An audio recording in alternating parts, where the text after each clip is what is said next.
welcome to MCN. Now we are here at BSD Performance and we're here for two reasons. Now we've got the 2025 Ducati Panigale V4 here. It's the 30 grand superbike. It's Ducati's flagship model at the moment. And we want to see A, just how much power it makes, and B, to see how much of an effect the Euro5 regulations have had on it. Now, this is an 1103cc V4. Ducati claim it makes 213 horsepower. So they're big numbers, they're big, bold figures. But in 2025, can it really make that much? And just how much of a difference do all these emissions rules make?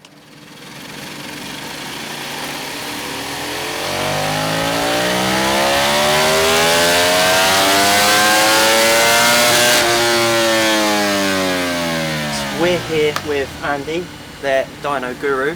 So what are your thoughts on this? Have you sort of seen many Euro5 Plus superbikes, and what do you reckon it will sort of do? So across the board, what we're starting to see more with the Euro5 and Euro5 Plus bikes, they are still making the big numbers, there's no doubt about that. We are seeing it's not just the flagship superbikes, across the board, the top figures are still coming down a little bit. Certain bikes you notice more, even with all of the emissions switched off and bits like that, we're seeing the engines are not quite the same anymore. They're making small changes. A big factor of that is petrol. Yep. Modern fuels are so different. There's a lot less, more volatile fuel, not quite reliable anymore. The stuff you get at the pumps isn't always good. So they're making a lot of small little changes to the engines just to protect themselves. Obviously, if you get detonation and an engine with poor fuel quality, it's going to be a warranty claim. But there's all the regulatory side, all the catalytic converters, all of that, the noise emissions. They're not necessarily making a bigger impact as you'd think. They are still allowing it to breathe. A lot of the induction noise, exhaust noise regulations, they can bypass with flaps that come open after a certain speed. So remember, a lot of the regulations only at certain parts of the RPM band. They're not governed necessarily all the way to the red line. Yeah, they're just governed up to road speeds where you legally should be riding the bikes. Where this will spend, of course, most of its time. Yeah, exactly. But generally speaking, they are still making the big monstrous numbers.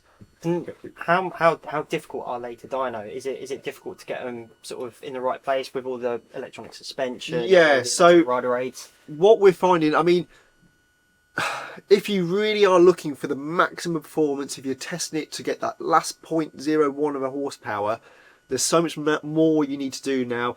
This has got all the electronic suspension.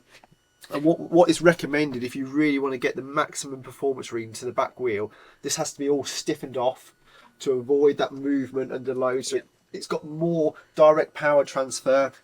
I mean, induction, the way the induction works on these modern bikes is so critical. You've got all the aerodynamics of the bike.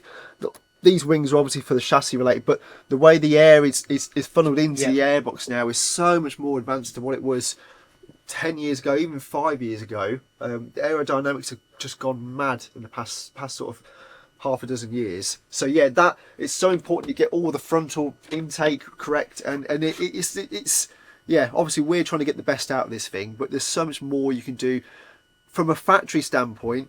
They'll be running almost laboratory conditions, so it'll have air-cooled, air-conditioned intakes. They will literally be running everything on the engine to try and keep it at the optimum temperature, optimal. In fact, some engine test beds are not even run with radiators. The coolant's pumped out into another room to make it regulate. Perfect. Yeah, exactly. So you'll always see those stupendous figures, the 240 horsepower crank readings. That is achievable on an engine, but just not in the real world. So we always use BSD for our performance testing. It's always really reliable. It doesn't ever sort of give you them crazy high readings. It's always pretty close to the book. And also, in the interest of fairness, we have run a Panigale V4S just with some sort of standard settings, and it was running a little bit low. So we've made some changes. We're running with what Ducati have advised us in terms of the settings and stuff like that. So yeah, should we get it wound up? Should we get it singing? Let's see what we can get out of it.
197. So 197, that's at the back wheel, remember.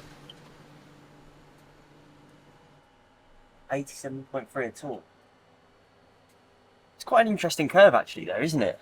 How it sort of peaks and then drops a little bit and then picks up again. Yeah, that's quite normal, and with all these latest superbikes, there's so much going on with them. They have variable inlet tracks which open and close to alter the stack height. There's a lot going on inside, trying to keep it pulling, and once it starts to plateau and pull up again, and so you'll always find that with modern stuff. Sometimes it's really noticeable, a real drop, and then a pick up again. If you drop the cats out, does that automatically just smooth out when it's been mad? Not really. It's a lot more complicated than that. You do get certain exhaust systems which seem to smooth little peaks and troughs out, but certain ones make them worse, and it's never really a case of it's just a restriction causing. The catalytic converters fitted with now are quite unrestrictive.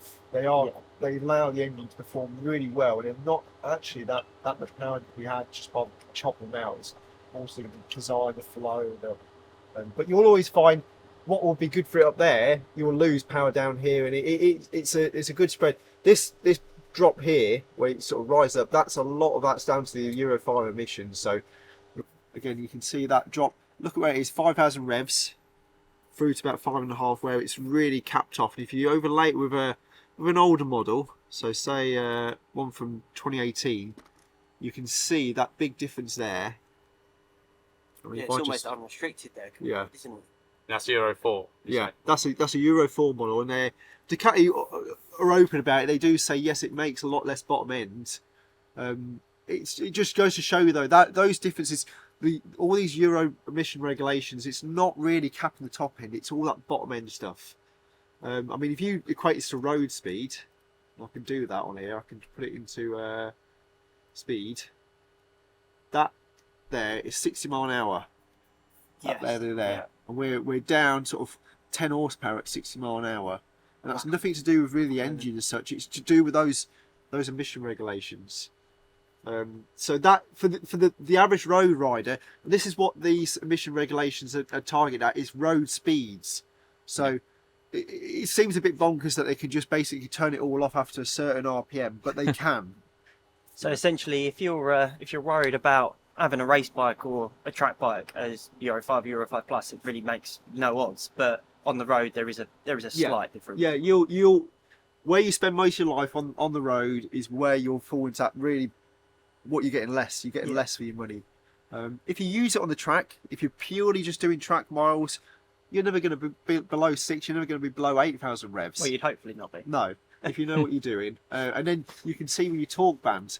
The torque band starts about 8.5, 9, and you're all the way. So you're in this area all the time. If you're not in that band, you're in the wrong gear. Yeah. So for what it's built for, fantastic.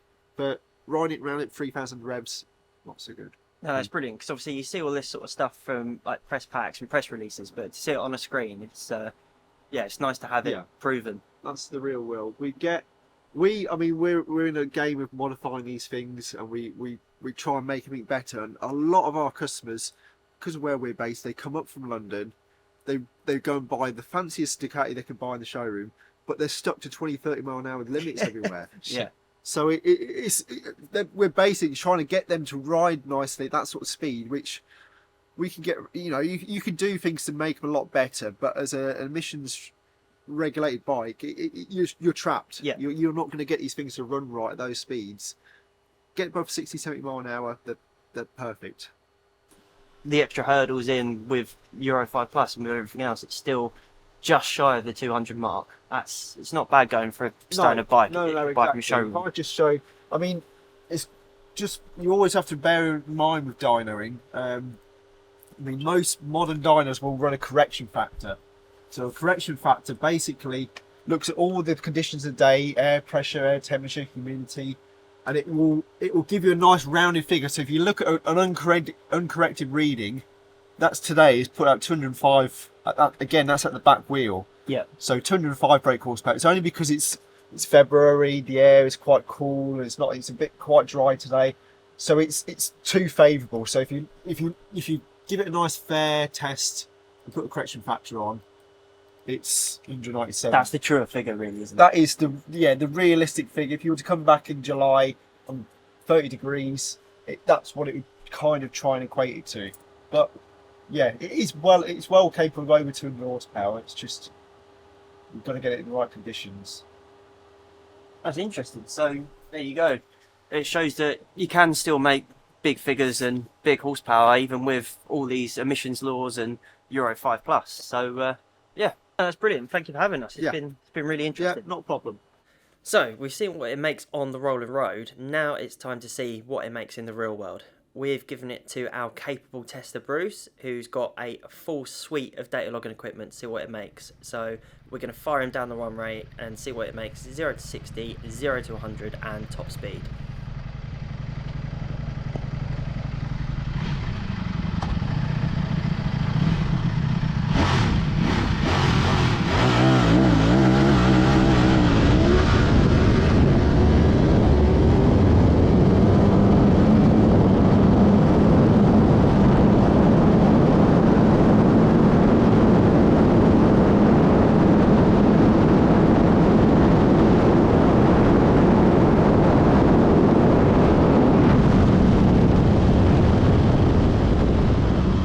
So there you have it. 0 to 60 is just over 3 seconds, 0 to 100 just over 6 seconds.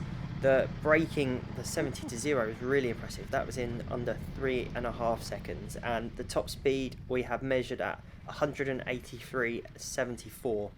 But a little caveat to that is that we run this at Deanfall, which isn't the longest runway in the world. We probably could have eked a bit more out of it, and we also did it on a cold day as well. But as you can see, even with the slight dip at low revs, the Euro 5 Plus changes haven't made a huge difference to the acceleration and the performance figures on the Panigale V4S. So there we have it. We got the power figure of 197, which is a big old number. But the most interesting thing was what the Euro 5 Plus emissions have done to the bottom end.